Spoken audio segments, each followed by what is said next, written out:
else wanted to do. And how many of you actually have dreams, things that you want to do that you've never done before? Raise your hands.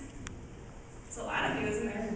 You know, I mentioned that I went to school here many years ago, not too many years ago, but many years ago.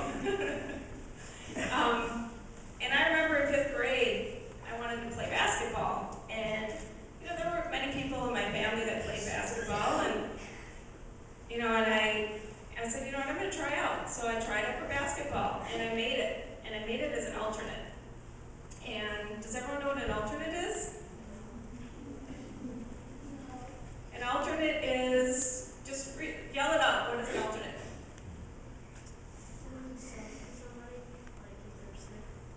That's right. Usually an alternate is someone who sits on the bench pretty much the whole time as a bench warmer. And that's what I was, because, you know, I never really played. And I was the one that had the uniform that was different. I had the B team uniform, and I came to practice every single time, and I'd watch everyone play, and I'd really watch the pros. I mean, there were some pretty good players on that basketball team, and I really learned a lot by just sitting on that bench. And at the end of the season, we went in the cafeteria. The cafeteria actually is the same cafeteria that you eat in today. And the whole team was standing up front.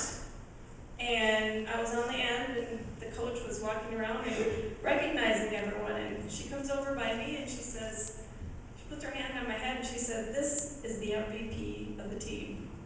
And I said, wow, what was that all about? Well, what she said was that I was the one that really supported the team. I was there every single game. I was there every single practice. It was my dream, and I wanted to learn it. So her reinforcement allowed me to then be the starter guard in 8th grade on the basketball team, because going through that 5th grade, just sitting on the bench, really allowed me to really learn from the best. So I did achieve my dream, just like Alex did. He really didn't know how to write a book, right? And what he did was he came to me because I've written several children's books, and he knew that. And he just reached out to me because, he didn't know. And then I reached out to other people. So that's really how this starts, is really when you have a dream, don't be afraid to ask for help when you don't know how to do it, because when you surround yourself with other people that know how to do it, they're going to teach you. And that's really what it's all about. Okay? So now what we're going to do is show you